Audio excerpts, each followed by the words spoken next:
Mulayam Singh. Thank you very much. In time you have finished. सभापति जी, माननीय गृह मंत्री जी ने Because we let finish. अभी Please, Mr. Radhakrishnan, please. We are short of उनसे हम भी time. सहमत हैं। Mulayam Singh ji. सभापति जी, माननीय गृह मंत्री जी ने अभी राष्ट्रपति शासन लागू करने के लिए 6 महीना की अवधि सदन से मांगी है। अधिक से अधिक अधिक 6 महीने रह सकती है, अधिक जब तक अगर सदन फिर से तय करे तो मैक्सिमम साल है, लेकिन इस समय जो हम स्वीकार करेंगे तो उसका मतलब है कि 6 महीने के लिए रहेगा। लेकिन Again, Mr. Radhakrishnan, will you please stop this running commentary? लेकिन हमारी इच्छा थी, हम चाहते थे कि पूर्वोत्तर राज्य Please. और मणिपुर राज्य के बारे में या नागालैंड से पूरे के पूरे पूर्वोत्तर राज्य के बारे में आपको वहाँ की स्थिति के बारे में ज़्यादा जानकारी देना चाहिए था पहले, जिससे हम लोग को भी मौका मिलता उसका समाधान क्या निकले। और ये बात हम इसलिए कह रहे हैं कि प्रायः सरकारी एजेंडा में कश्मीर का मुद्दा हमेशा उठता है, और मैंने पहले दिन भी कहा और आज भी कह रहा हूँ कि ये बहस आगरा शिखर सम्मेलन से पहले होनी चाहिए थी। मीडिया के माध्यम से, अखबारों के माध्यम से, नेताओं के भाषणों से और उनके हस्तक्षेप से हर स्तर पर कश्मीर तो छाया रहता है, लेकिन भयावह स्थिति पूर्वोत्तर की ज़्यादा है। आज हम इस बात को स्वीकार करते हैं और हमारी राय है, और इसलिए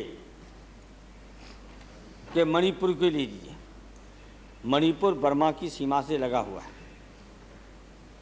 सामरिक दृष्टि से, सुरक्षा की दृष्टि से बहुत जरूरी है। आप लोग पाकिस्तान का नाम बहुत अच्छी तरह ले देंगे, सब लोग ले देंगे, पूरा सदन ले देंगे, लेकिन असली जो स्थिति है वहाँ पूर्वोत्तर में कहाँ से AK-47 आती हैं,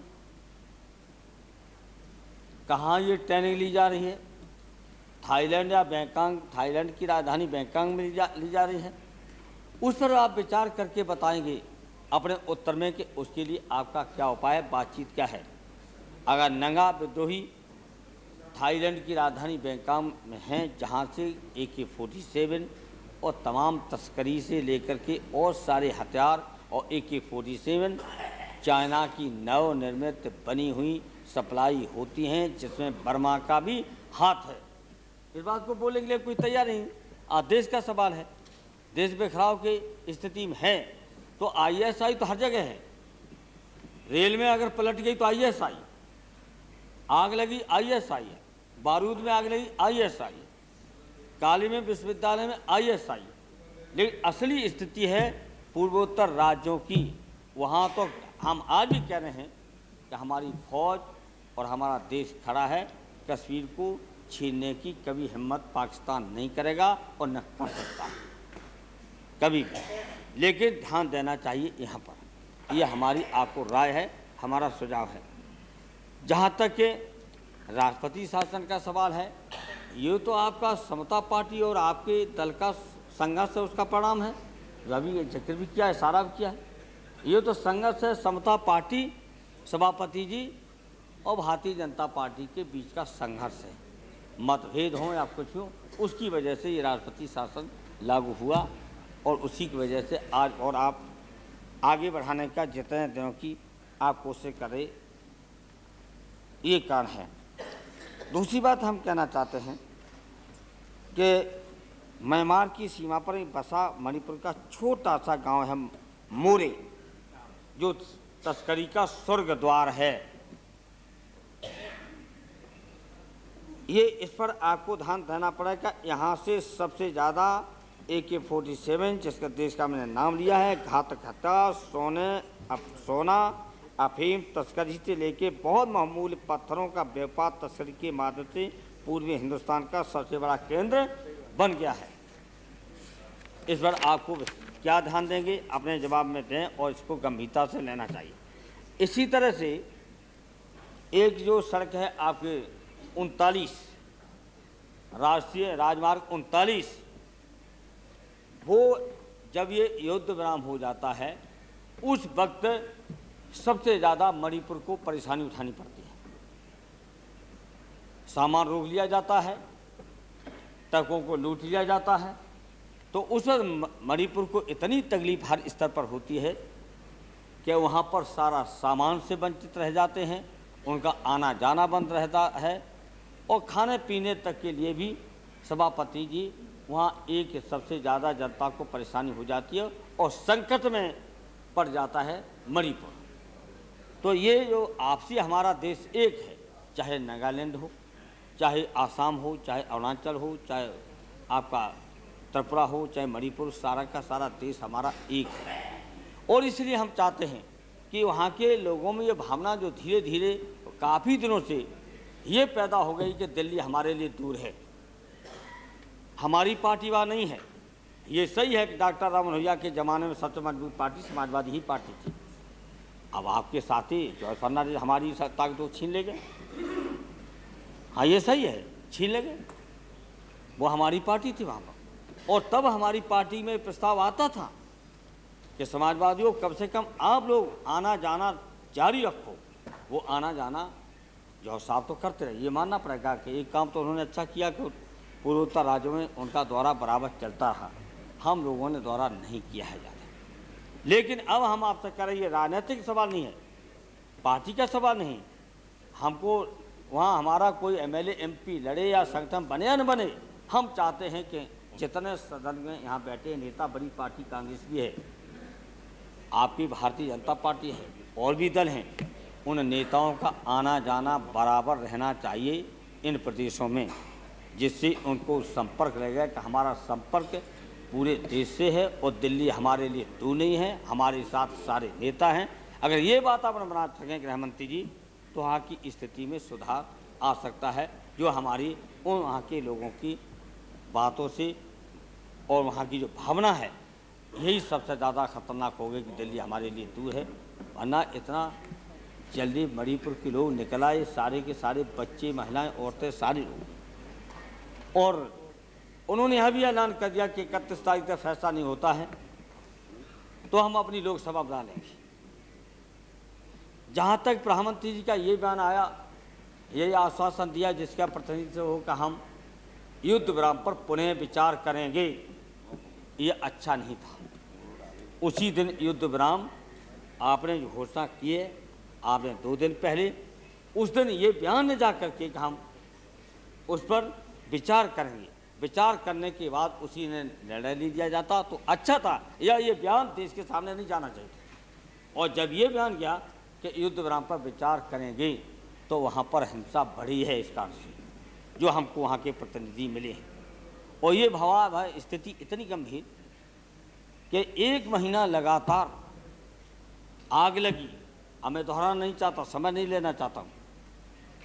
वहाँ पर सचिवालय में आग, मुख्यमंत्री के घर पर हमला, स्पीकर के घर पर हमला, जनप्रतिनिधियों के घरों पर हमला, और सारी जनप्रतिनिधि आपकी सुरक्षा आप गुहार करने लगे कि हमारी सुरक्षा कीजिए।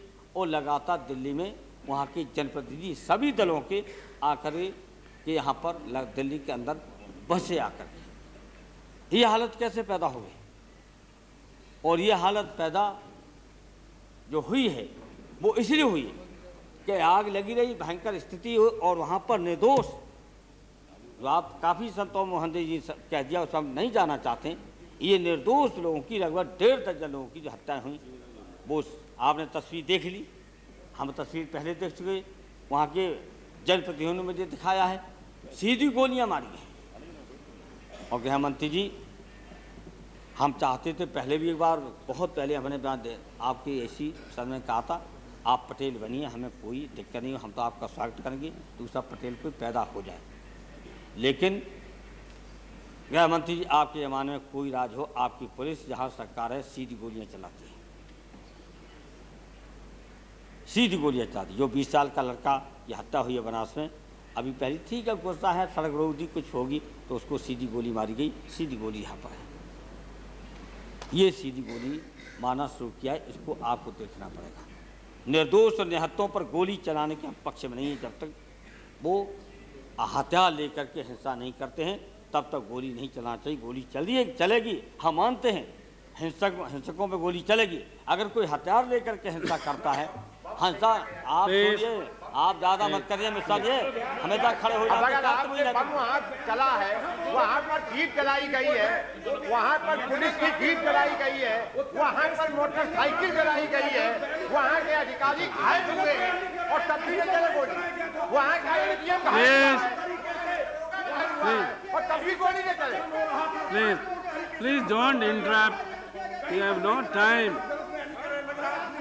Please. Please. ठीक है, चलिए ठीक है। अपनी बन की बात निकाली उन्होंने, उनका वो घूम फिर के वहीं आना उनको। तो ऐसे हम गृह मंत्री को पटेल बना रहे हैं और देखिए गृह मंत्री जी, हम आपको राय दे करके कोई हाय समझ में हमारी बात आ जाए, शायद अच्छा लगे तो आप पटेल के समान इज्जत पा जाए देश में, ये बीच में टोकने लगे, हम उधार दे रहे हैं। ये हालत है आपके यहाँ, ये दिक्कत है। अरे आप गृहमंत्री जी को हम अच्छी तरह जानते, आप पर ऐसे खुश नहीं हो जाएंगे वो, मिश्रा जी आपको शपथ दिला देंगे। मिश्रा जी आप बैठ के ऐसा कमेंट मत ऐसे शपथ नहीं मिलेगी आपको मिश्रा जी, आपको शपथ इसलिए नहीं मिलेगी, आपने मेरी भी बड़ी तारीफ की है कई मंचों पर। गलती कुछ होगा तो मैं बड़ी तारीफ करते हमारी मंचों पर ये करते अलग करने के लिए। बहुत जहाँ सभा होती थी कानपुर, सबसे ज्यादा भाषण मेरे पक्ष में ही देते थे, मुझे जाने क्या बनाते थे। अच्छा मुलायम सिंह जी, अब जाने क्यों गुस्सा हो जाते हैं, समझा रहे मिश्रा जी, हमारे पुराने मित्र हैं। नहीं समझाने के नहीं, आप रेजोल्यूशन पे बोले। इसे मैंने कहा, इसलिए मानवर आपके सामने ये बात मैंने रखी कि सीधी गोली निहत्तों पर वहाँ पर चलाई गई। आप लगातार हिंसा हुई, तब 20 दिन बाद आपका प्रतिनिधि गया है। ये सही जो भी हो, तमिलनाडु में हुआ, करुणानिधि के साथ उनके साथियों क्या पुलिस का जो कुछ हुआ, उससे आपकी सरकार हिल गई।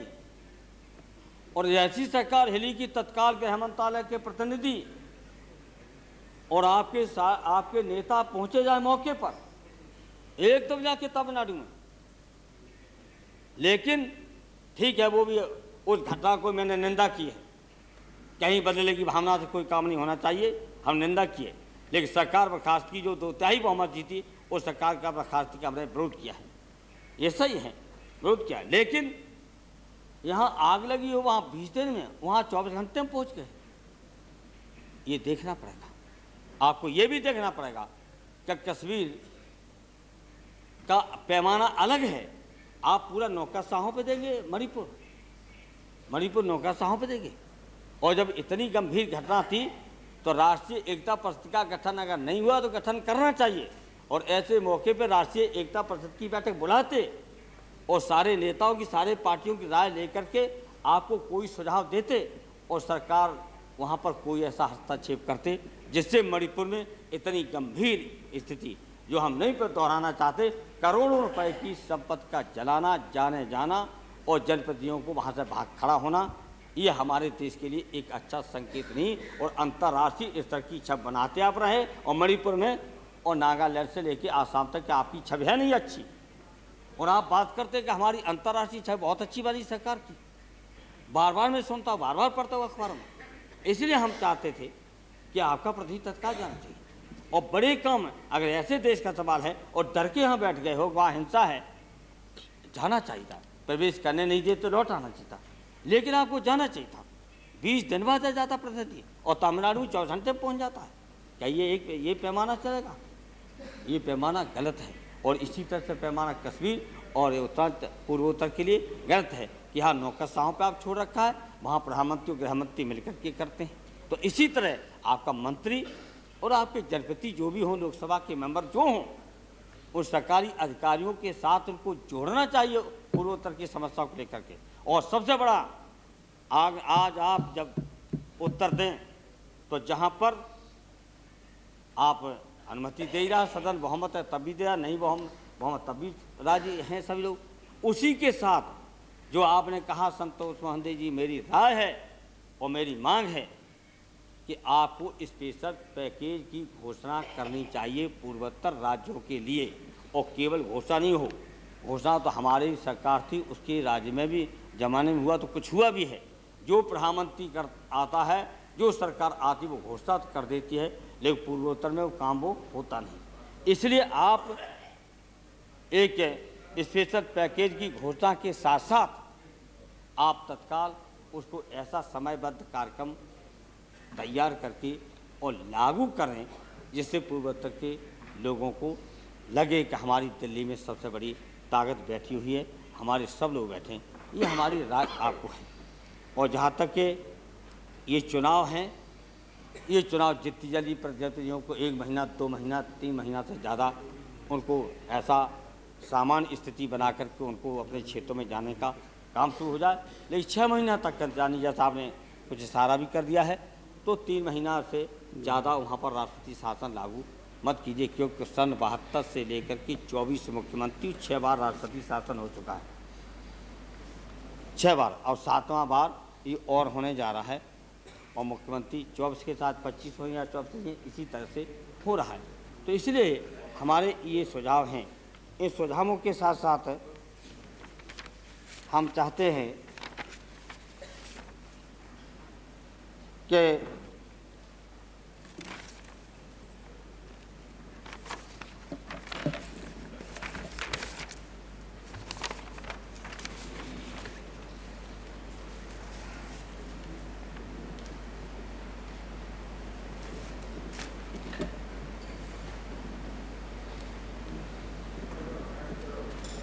और हम इसी पे सबसे ज़्यादा जो देते अपनी बात को ज़्यादा दोहराना चाहते, मैंने देख लिया है, वो हमारे माननीय आनंद साहब ने भी, संतमोहन देव जी ने और हमारे त्रिपुरा के साथी ने सारी बातें कही हैं। अच्छा रहा उन्होंने कह दिया जो मैं कहना चाहता था। जो हमने 3-4 सुझाव आपके दिए हैं, जिसमें महत्वपूर्ण सबसे बड़ा ये है कि केवल नौकरशाहों पर ये मत छोड़िए, इतना बड़ा सवाल है, देश का बिखराव, देश का अलगाव और देश की एकता को सबसे बड़ा खतरा है। और सबसे ज़्यादा इतना जो विध्वंसकारी घटना हुई है, बहुत संपत्ति की नुकसान भी हुआ है और सब जगह हुआ है। इसलिए हम चाहते पूर्वोत्तर को एक स्पेशल पैकेज समयबद्ध कार्यक्रम के अनुसार लागू करें, ऐसा कोई व्यवस्था करें। इन शब्दों के साथ मैं अपनी बात को ख़त्म करूँ। श्री राजीव प्रताप